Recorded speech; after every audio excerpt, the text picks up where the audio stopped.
Hey, what's going on out there, beautiful YouTube peoples? It's your boy D Bellboy, the Black Ranger here, and I'm coming back at you right now with another Genesis Hero video.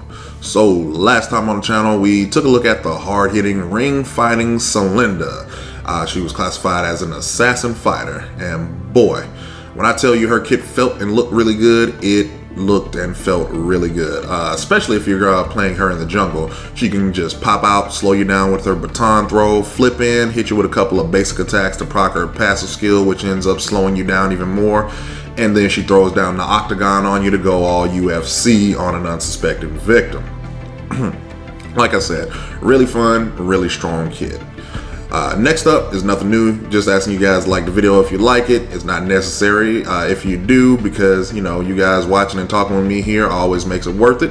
However, if you are feeling just a teeny bit like you want more of the channel or content that I put out, then I urge you go ahead and feel free to hit that subscribe button and then the bell next to it so you can get notified whenever I upload new content to the channel.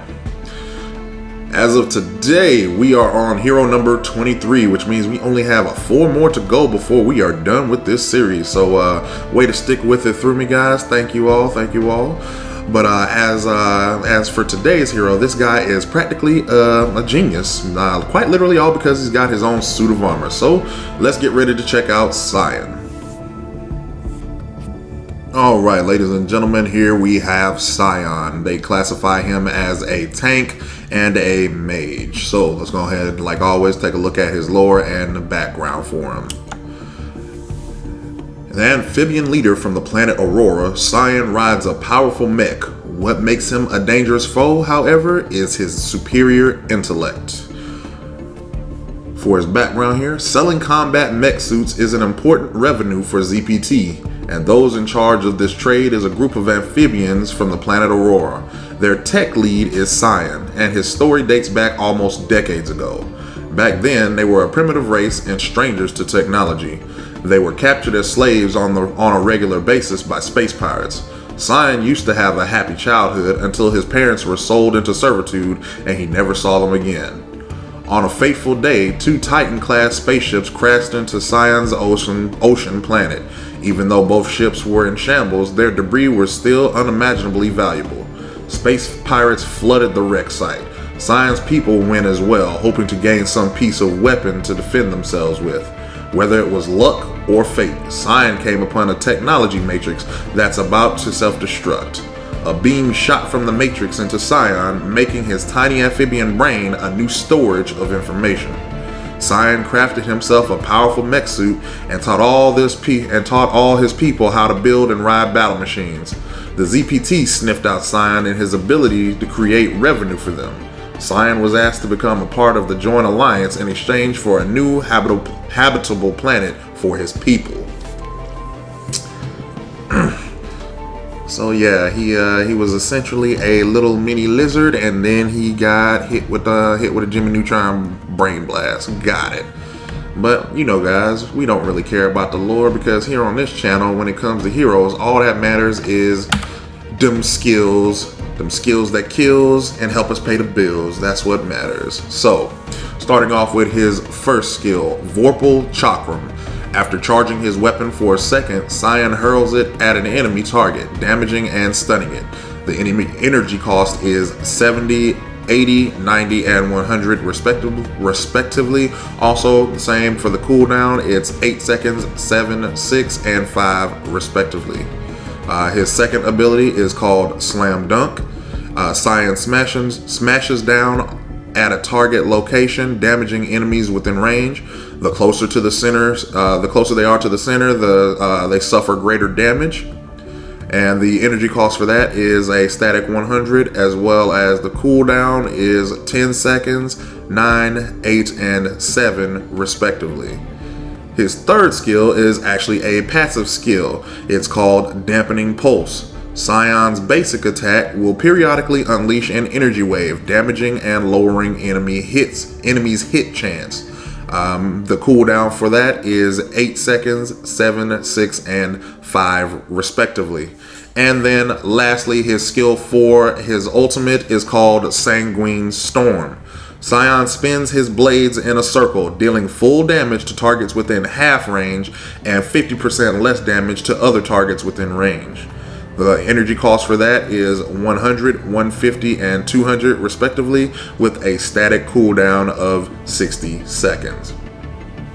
So honestly, with everything in his kit, it's not overly complicated, and it's not too overwhelming as well. Your Vorpal Chakram and the dampening pulse kind of go hand in hand. It allows you to still hit an enemy up close, as well as it allows for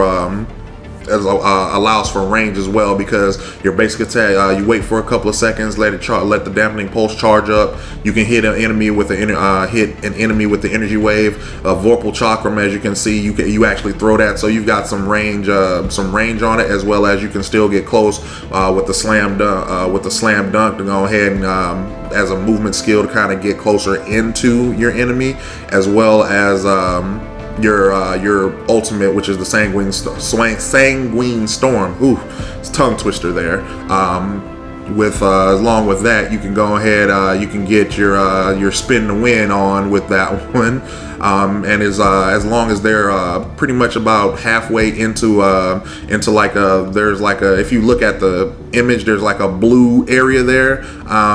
As long as you're within that blue area, you're dealing full damage there. So all in all, like I said, he's kind of a two-tier character. He like I said, he is a tank mage, but you've got options to either be close or still hit enemies from far away. So I'd say it would take a little bit more playing just to see where exactly he would fit in at, because it's it doesn't really say as far as like his kit. There's nothing really supporty about his kit. There's nothing really life sustaining about his kit. Honestly, you might I would say, a top lane, you could probably do top lane or mid lane, for the simple fact that like I stated earlier, the Vorpal Chakram and the dampening pulse, they give you range, so you can kind of poke at the enemies from a little bit further away than normal. So I guess you could say even he has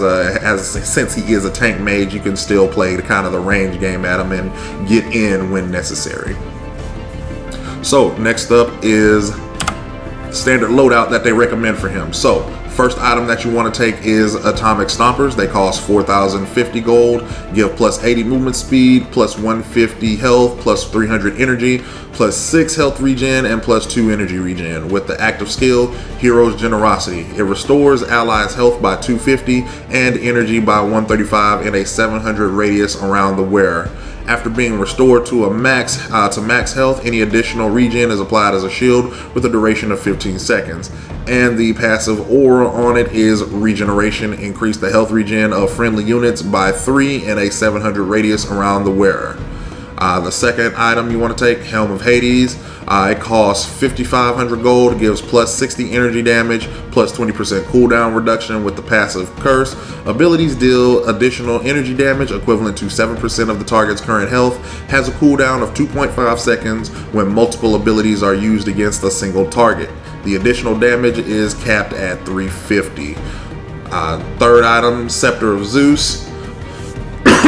It costs 4,700 gold, gives plus 60 energy damage, plus 250 health, plus 400 energy, plus 7% movement speed. With the passive Divine Wrath, every 4.5 seconds, Divine Wrath strikes a random enemy in a 650 radius around the wearer. Divine Wrath deals 30 plus whatever your current energy damage times 0.3 energy damage, and reduces the enemy resistance by 15 for 2 seconds. The effect can be stacked 3 times, and each time the wearer travels a distance of 240, the cooldown of Divine Wrath is reduced by 1 second, with a minimum of 2 seconds as its shortest cooldown. Fourth item, Chrono Switch, costs 5,300 gold, gives plus 60 energy damage, plus 400 energy, plus 5 health regen, plus 5 energy regen. With the active reset, resets the cooldown of all abilities. Fifth item is Medusa Shield, it costs 3,800 gold, gives plus 25 attack damage, plus 50 armor. With the active, Energy Flux grants the wearer immunity to all energy effects for 5 seconds. And lastly, you take Cryo Armor, which costs 5,200 gold, gives plus 25 attack damage, plus 750 health, plus 500 energy, and the passive Flash Freeze. Attacks reduce target attack speed by 35% and movement speed by 30% for 2 seconds. So obviously, let's go ahead and get a couple things out of the way. Medusa Shield, it's self-explanatory. He is a tank, and it allows you to have immunity from energy effects. So there we have that. As far as the next one, Atomic Stompers, it gives him that sustain that I was talking about in the lane. Again, it's a little late game because of the cost with that, or depending on you might be able to get it mid game depending on how much you save up. But still, it gives that health regen there. So yeah, self-explanatory on that one. Now, as far as like synergizing with his kit, Helm of Hades is also self-explanatory. Deals that additional energy damage equal to 7% of whatever their the target's current health. You're going to be slinging out your ability. Well, not so much slinging out your abilities, but again, like I said, you can play that poke game with him. You can throw out your basic attack, and then after your basic attack, you throw out your Vorpal Chakram. It hits. It deals damage. Depending on if you want, like if they're low enough, if you feel like you want to go tank and spank, then you can go ahead activate his slam. Get in the body slam. Get in there. It still deals that additional damage, and then it'll proc your passive skill because you're basic attacking, and then it'll actually throw that wave out for extra damage. So Helm of Hades, pretty self-explanatory in that. Scepter of Zeus, same thing as always. When it's on anybody, just literally extra damage there. Literally lowering their energy resistance by 15. If you can get it to stack up to the 45, just do it. It's literally just extra damage there for you. As well as Chrono Switch resets your active cooldowns. It'll stack for Scepter of Zeus. It'll help proc Helm of Hades faster. And as well as it fits in with the last item, Cryo Armor there. Your attack's going to reduce their attack speed because, again, less attack speed on them means more on you, which means you deal more DPS. And then their movement speed as well is decreased by 30%, which means it's a little slower for them to get away, which means you can kill them faster. So all in all, it all works really well with this kit. It all synergizes really well with this kit. It's a nice little mix in there. And now, lastly, we're going to take a look at the skill order that they recommend for him. So, Vorpal Chakram, they want you to take that at level 2. Honestly, I'm a little against that. I'd say you probably want to go ahead and take that first. But hey, what do I know, right?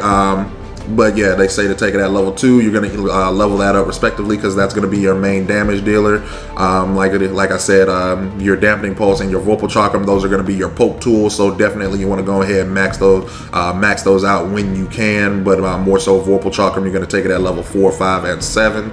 Slam Dunk, they state that you want to take that at level 1. Like I said, I would have took Vorpal Chakram, but going back thinking on it and looking at it now, I can understand why you'd want to take Slam Dunk because still it is your movement skill, and you could also use it as an escape because it does not say that you can that the effect has no effect if you use it and it doesn't hit anything. So yeah, you can use Slam Dunk to get in, use Slam Dunk to get out. Take it at level 1. Don't really need to touch it again until late game, level 12, 13, 14 to get that extra damage out because again, it does more damage for people who are closer to the center. Next skill, Dampening Pulse, you're going to take that level 3. Like I said, Dampening Pulse and Vorpal Chakram, they will be your poke skills for if you want to play mid or play the mid or top lane and do the long game. Vorpal Chakram, throw it, wait the couple of seconds for the Dampening Pulse, basic attack in the direction of the enemy, go ahead and deal that poke damage until you're ready to get in and slam dunk them. So level 3, take that. Then around mid game, you want to go ahead and max that out at level 8, 9, and 10. Go ahead and get the maximum efficiency out of that. So you can again make sure that way your poke game will be on maximum because Vorpal Chakram will be done by 7, and then Dampening Pulse will be done by the time you hit 10. And then lastly, your Ultimate Sanguine Storm. You're going to take those respectively at level 6, level 11, and level 16. So again, as this hero overall, really not bad at all. You got your he's a tank mage, so you are slinging these spells because, like I said, what the Vorpal Chakram at max, it's a 5-second cooldown. Same thing for like or my bad, I think it's like a 6-second cooldown for Vorpal, and then for Dampening Pulse, it's a 5-second cooldown. So you've got the sling, the skill slinging there. Slam dunk, you can use slam dunk as well too. So he can sling spells. He is tanky based on the items that you give him.